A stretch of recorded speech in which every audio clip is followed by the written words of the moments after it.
Después de 6 semanas de votaciones, terminó la elección más grande del mundo, la de India. 968 millones de personas estaban llamadas a elegir a la Cámara Baja del Parlamento, que se encarga de seleccionar a su vez a quién será el próximo primer ministro. De esas 968 millones, votaron 642 millones y le dieron los votos necesarios al partido que gobierna desde hace 10 años para seguir en el poder por un gobierno más. Así, Narendra Modi se convirtió en el segundo primer ministro en la historia del país en repetir el cargo por tercera vez consecutiva. Pero es una victoria agridulce, porque su partido, el BJP, no logró los 400 de los 543 escaños de la Cámara Baja como él lo quería. Incluso, por primera vez desde 2014, esta colectividad no alcanza por sí sola la mitad de los puestos parlamentarios y depende de la alianza que tiene con otros partidos para poder sumar más de 272 escaños, que son la mayoría. Además, está lejos de lograr las 2/3 partes del Parlamento que le permitirían modificar la Constitución, como tanto lo ha querido el primer ministro. ¿Qué significa entonces un nuevo gobierno para Modi? ¿Aumentará el nacionalismo hindú que él ha promovido en contra de otras religiones y del secularismo con el que se fundó India desde su independencia? ¿Y podrá India pasar de ser la quinta economía más grande del mundo a ser la tercera, solo detrás de China y Estados Unidos, como lo quiere el primer ministro? Ya lo veremos en el debate de France 24. Para eso nos acompañan dos invitados. El primero de ellos se conecta con nosotros desde Ciudad de Panamá.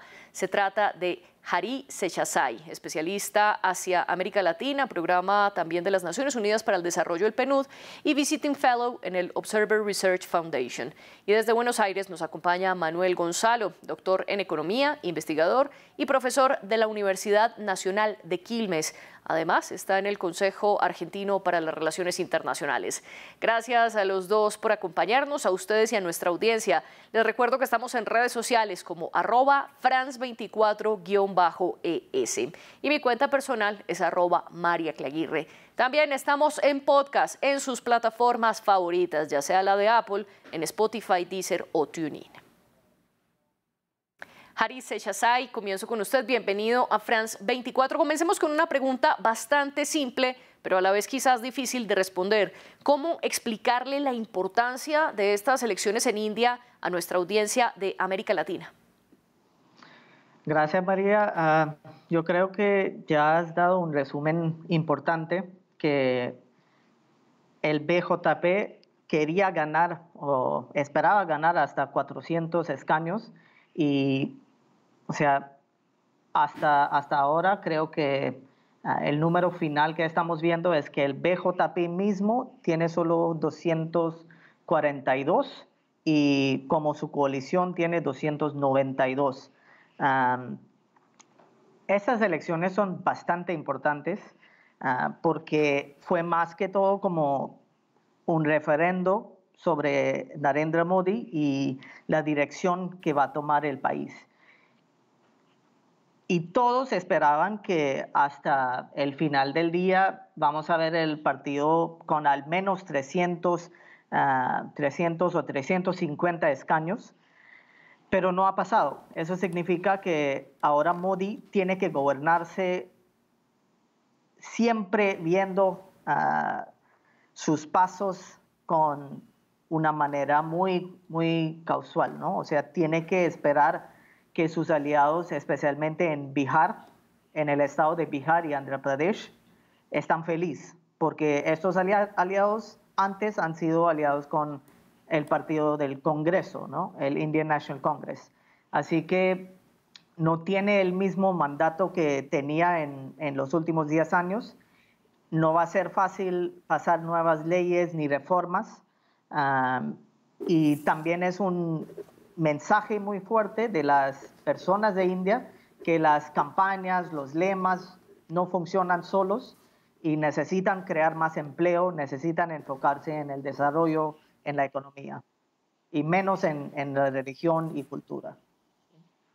Y aquí, para dar un contexto y adicionar a lo que usted ya había mencionado, usted habló del Partido Popular Indio, el BJP, y que traducimos en español así, el Partido Popular Indio, que hace parte también de la Alianza Democrática Nacional, que es la alianza que le permitiría a Modi lograr la mayoría simple en la Cámara Baja del Parlamento. Usted también mencionó al Congreso Nacional Indio, que es el principal opositor de Narendra Modi en estos dos gobiernos anteriores y también en estas elecciones. Ese Congreso Nacional Indio, a su vez, hace parte de la Alianza India, que es una congregación de diferentes partidos opositores a Narendra Modi. El líder del Congreso Nacional Indio, Rahul Gandhi, afirmó que en esta elección había perdido el actual primer ministro Narendra Modi. Manuel Gonzalo, bienvenido al debate de France 24. ¿Usted coincide con las posturas del señor Gandhi o para usted sí se trata de una victoria de Modi?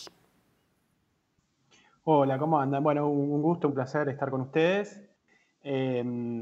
Bueno, a ver, el dato de la elección es que efectivamente Narendra Modi y el BJP, en alianzas con otros partidos, va por su, digamos, obtiene su tercer mandato, ¿sí? Después, efectivamente, había una aspiración y un lema de campaña, ¿no?, del BJP de superar los 400, por así decirlo, escaños. Yo, digamos, tengo mis dudas de que efectivamente ese lema se creía que realmente se iba a alcanzar.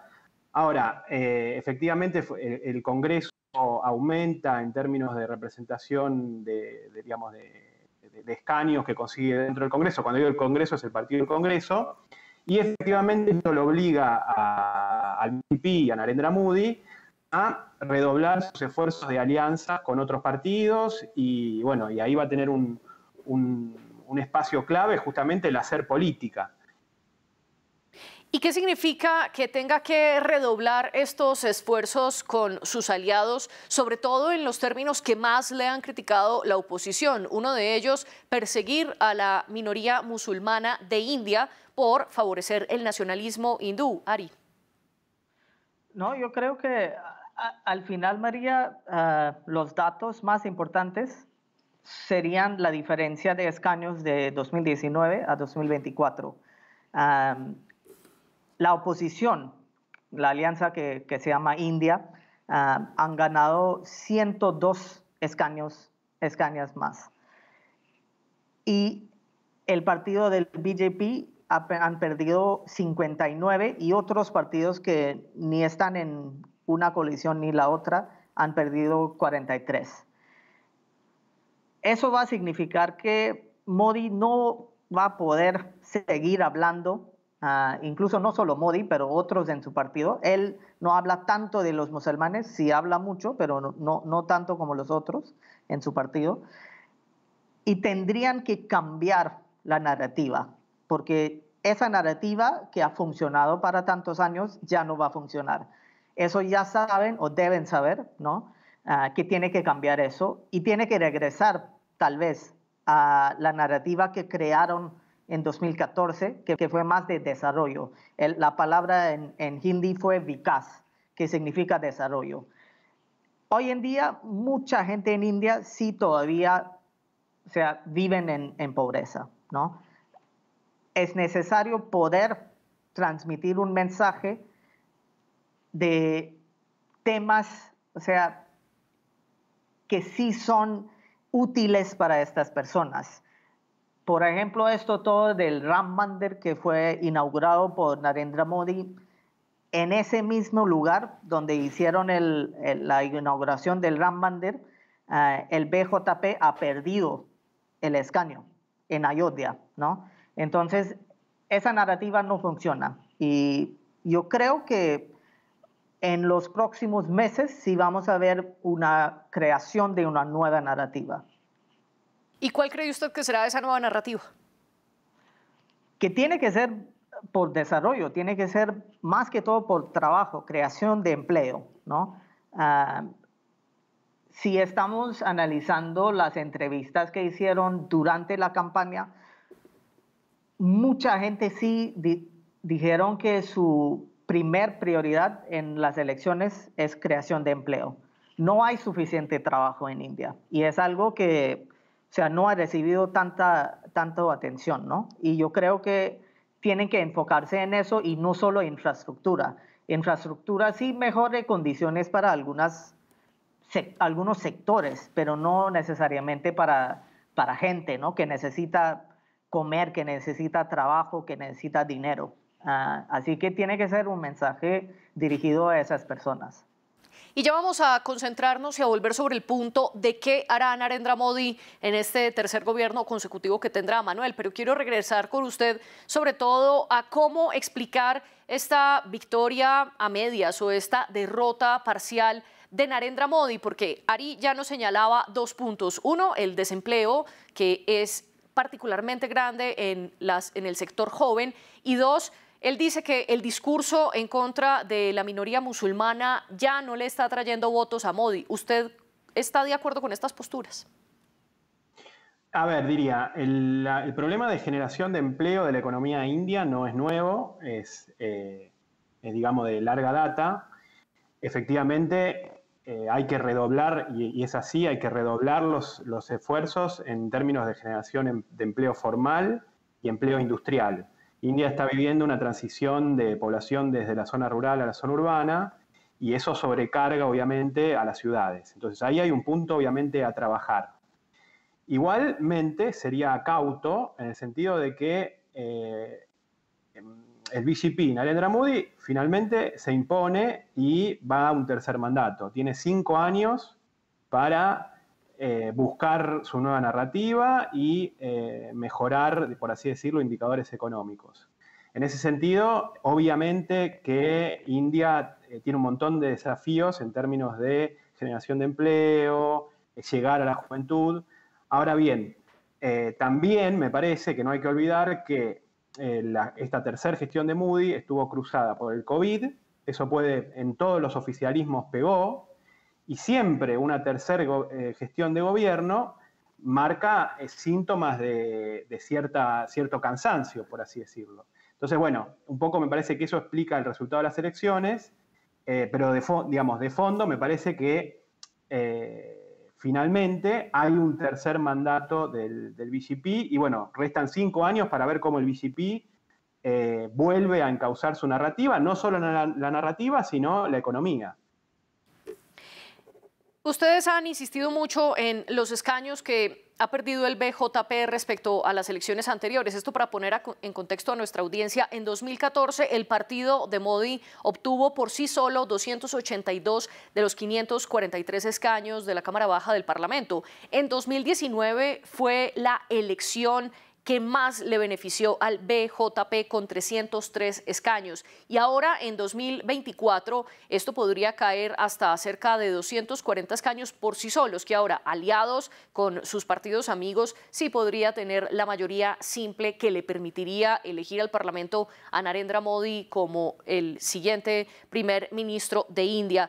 Volvamos también sobre el punto de esas nuevas narrativas que necesita el gobierno de India para lograr recibir mayor apoyo. Ustedes hablaban de un cambio de narrativa, particularmente en su discurso de victoria. Modi afirmó que se venía un nuevo capítulo de grandes decisiones y que estos 2 gobiernos eran tan solo el inicio. Además de prometer más creación de empleo para los jóvenes, también habló de avanzar en la producción de defensa, algo en lo que India no es el fuerte en la región, y también aumentar las exportaciones y ayudar a los agricultores. Ari, ¿usted cree que esto sea posible lograrlo? Y 2, ¿podría ayudarle a India a posicionarse como una mejor economía en la región?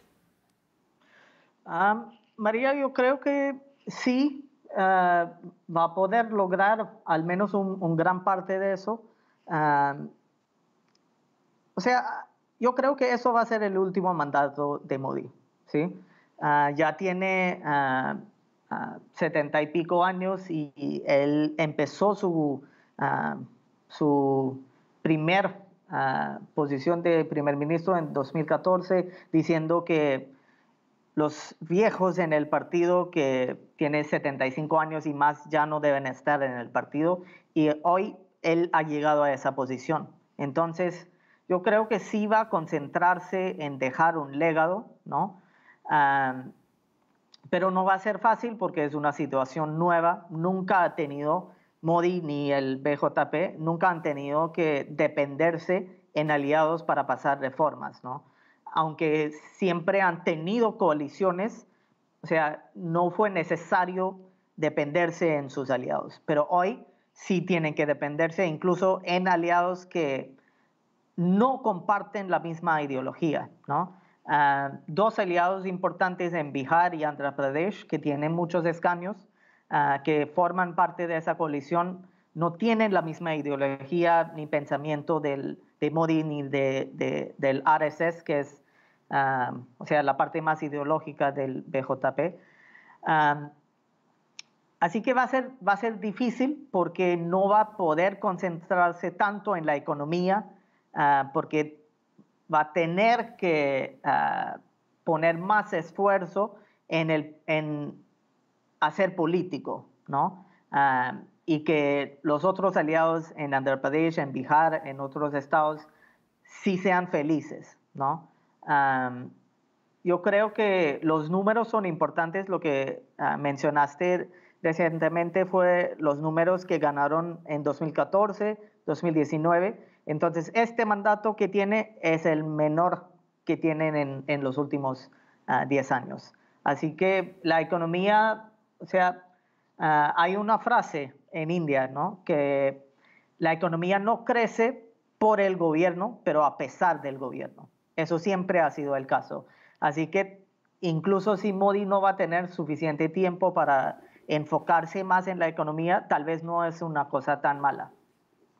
Usted dice la economía en India no crece por el gobierno, sino a pesar del gobierno. Y antes había hablado de cómo Narendra Modi posiblemente en este siguiente gobierno deberá concentrar sus energías en mantener esa coalición unida para poder seguir en el poder. Manuel, ¿usted qué piensa de esto? Sobre todo porque es precisamente a Narendra Modi que se le dice ser el responsable del crecimiento económico de India, que hoy por hoy lo tiene en la quinta economía más grande del mundo. ¿Podrá entonces en este siguiente gobierno llevarla a ser el tercero, como es el plan de Modi, o como dice Hari, el primer ministro estará más concentrado en las cuestiones políticas internas y no podrá lograr este avance económico? No, la economía es siempre importante y obviamente que los gobiernos tienen un rol. En el caso de la India, si bien Modi tiene aspectos liberalizadores, por así decirlo, también, por ejemplo, mantiene 4 puntos del PBI de gasto en infraestructura.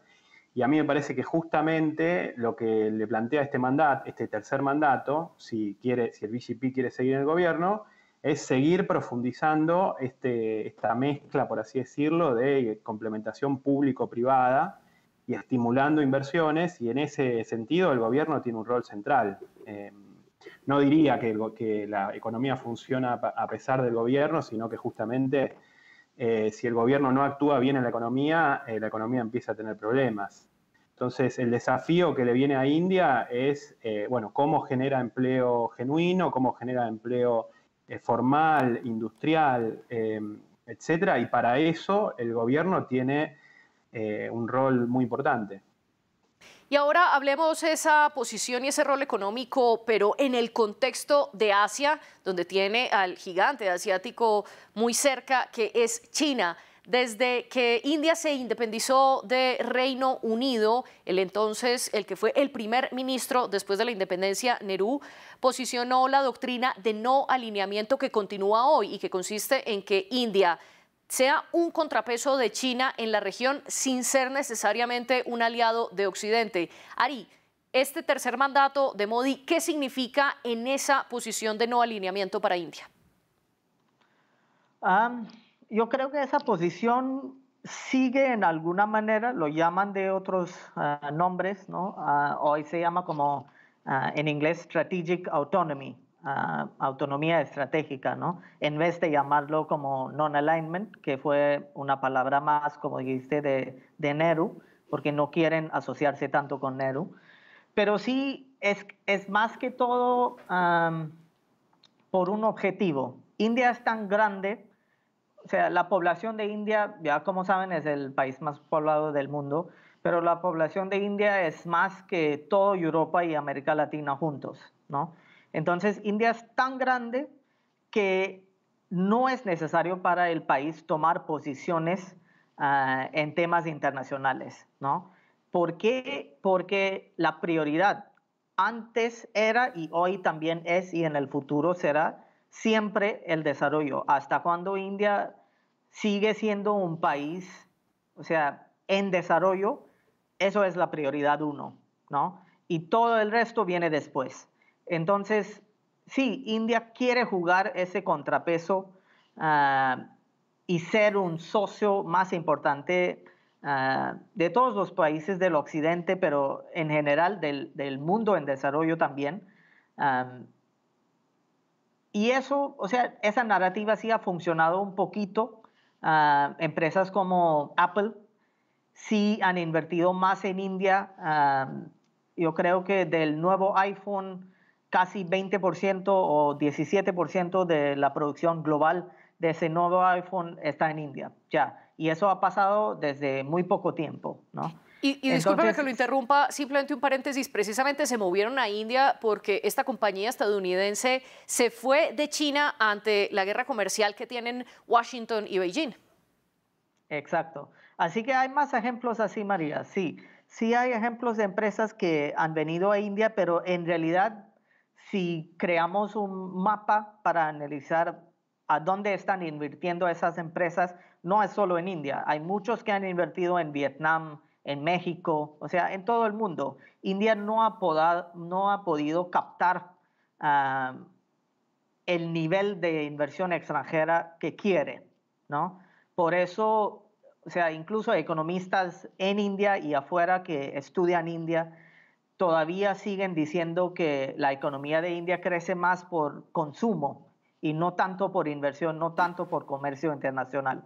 En el ejemplo de China, mucho del crecimiento de la economía de China fue por exportaciones. India no es un exportador tan grande, ni exporta al nivel de México, ¿no?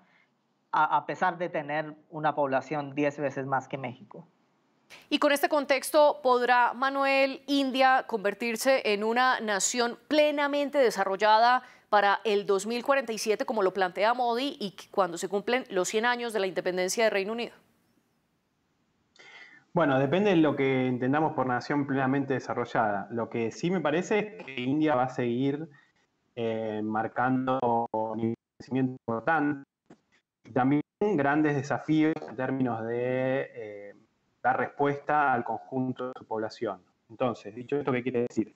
Que India va a contribuir al crecimiento global, India va a seguir creciendo de manera importante, me parece. Ahora, resolver los desafíos sociales que India tiene, que son también de larga data, me parece que requieren, digamos, de esfuerzos sistemáticos y de más política público y privada. En ese sentido, bueno, dependerá de cómo se terminen configurando lo que yo decía anteriormente, las configuraciones público-privadas para generar empleo y resolverle los problemas a la población.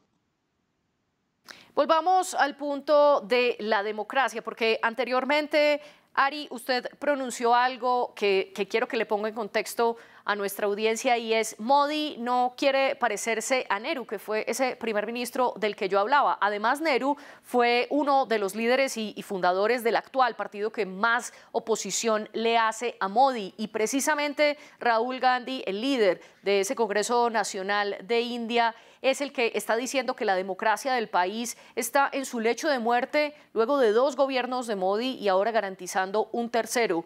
¿Está persiguiendo Modi a los opositores y utilizando el poder para acallar a la prensa y a esos partidos políticos que se le oponen, como lo denuncia Gandhi? Yo creo que sí, definitivamente. La oposición ha tenido una experiencia muy difícil en los últimos, o sea, más que todo en los últimos 2, 3 años, ¿no? Después de COVID. Antes no tenían tanto enfoque en la oposición, ¿no? En atacarlos, en ponerlos en prisión.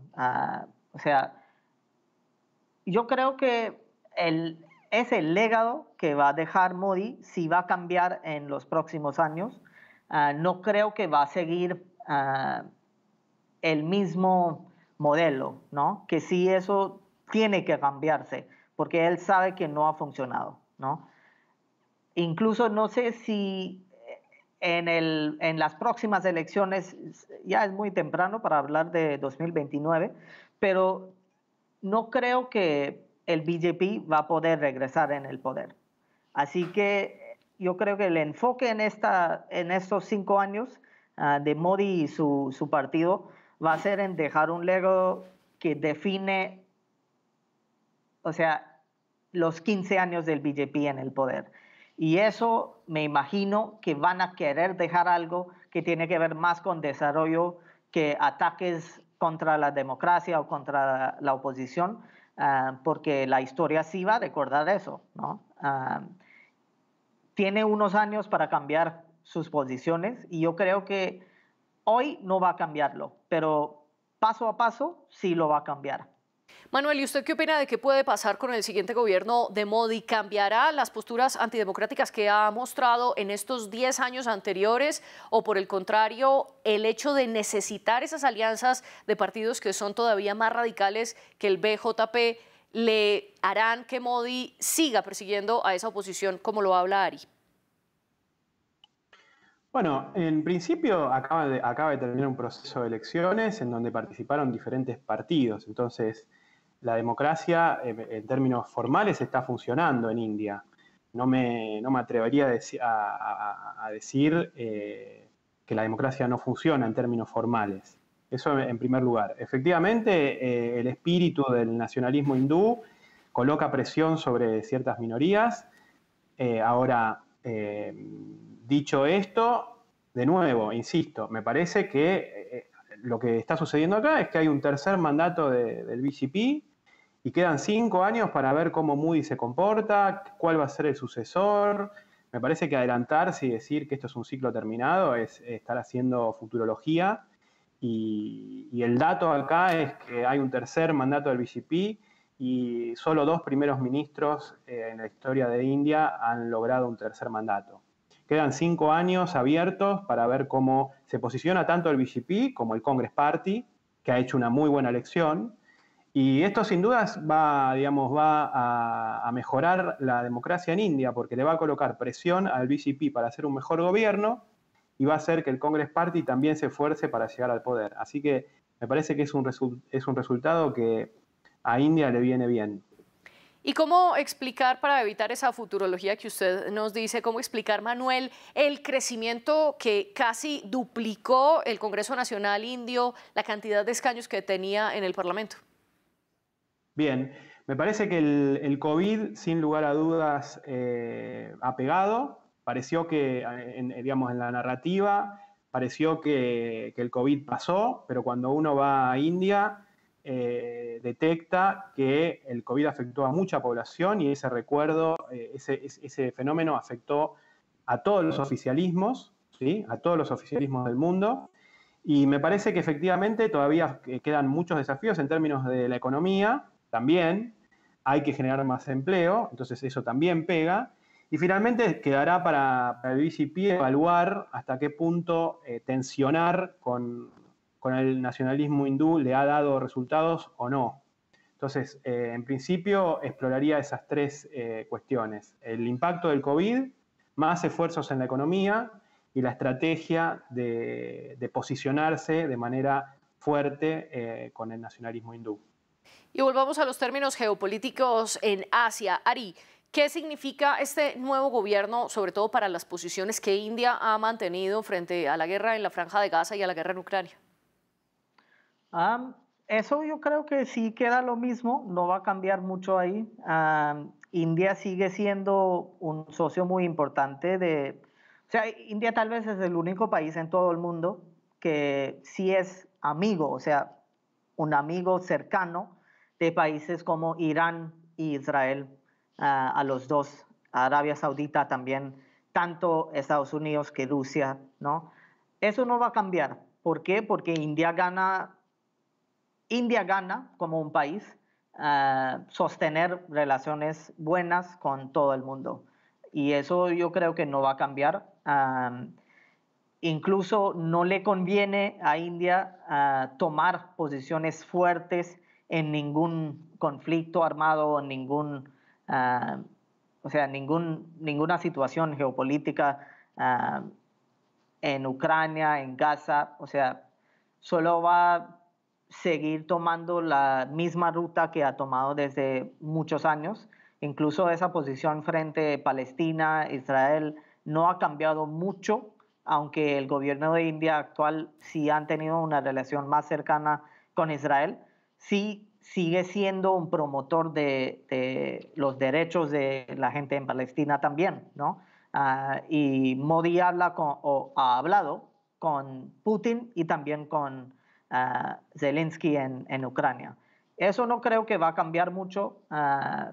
Como dije antes, yo creo que la prioridad va a ser más en el desarrollo económico a nivel doméstico y aprovecharse tanto que pueda de la situación global, ¿no? India, por ejemplo, incrementó de más que 10 veces sus compras de petróleo de Rusia después de la guerra en Ucrania. ¿Por qué? Porque puede comprar ese petróleo en un precio mucho más bajo. India como un país necesita petróleo en precios, o sea, bajos, porque incluso hoy una persona en India paga más para un litro de petróleo que una persona en Estados Unidos, ¿no? A pesar de ser una economía, no sé, como 10 veces menos, ¿no?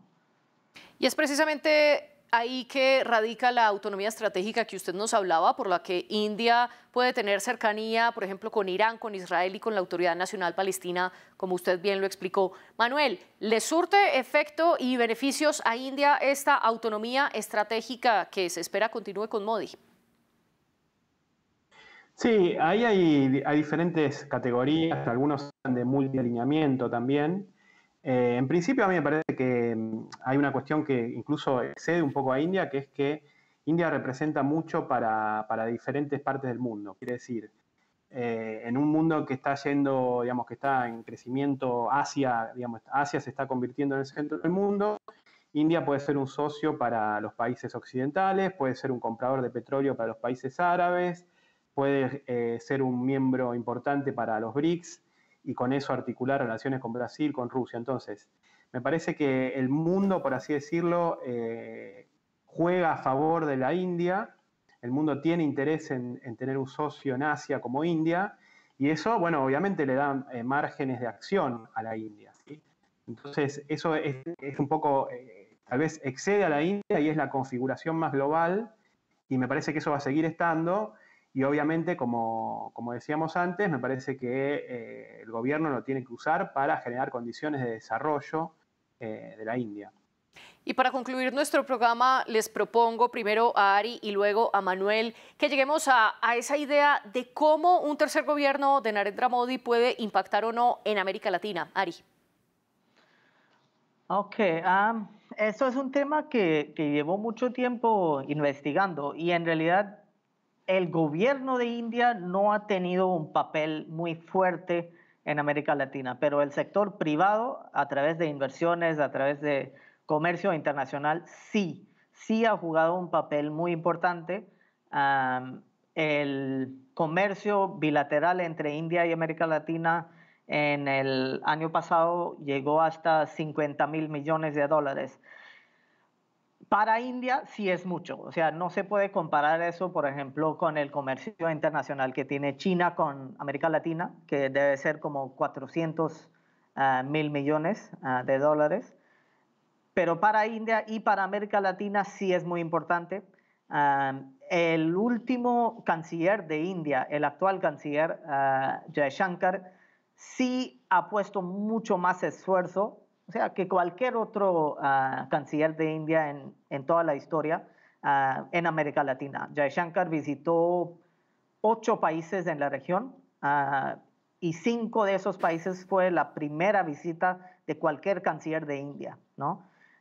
Entonces, eso yo creo que sí ha dado un poco más impulso en las relaciones entre India y América Latina. No sé si Jaishankar va a seguir en otro mandato también en ese gobierno, pero igual yo creo que quien sea el nuevo canciller sí va a tener un poco más énfasis Sí. en América Latina que antes. Manuel, y según usted, ¿por qué importan a América Latina estas elecciones de India? Importan porque es un socio comercial importante en términos de exportaciones de commodities agrícolas, de commodities energéticas y de minerales. Si uno se fija, las inversiones que ha hecho India en América Latina tienen que ver con petróleo, litio, y incluso muchas de ellas han sido motorizadas por empresas estatales de la India. En ese sentido, la relación ha crecido y, como decía recién Harry, bueno, tuvimos hace un año y poco más la visita de Sri Lanka, una visita muy importante, de que América Latina no está en el primer cordón de relevancia de India porque estamos lejos geográficamente, pero en algunas áreas somos proveedores estratégicos. Y en India, que va a seguir creciendo en términos de población y consumos, principalmente agrícolas y de energía, América Latina va a seguir jugando un papel importante. Manuel, Gonzalo y Harry Sechasay, gracias por acompañarnos en el debate de France 24. Y a ustedes les recuerdo que la producción de este programa estuvo a cargo de Laura Garzón y la de los invitados con Tania Herrera. Los invito a que vean más debates de France 24 en nuestro canal de YouTube y los escuchen también a través de podcast.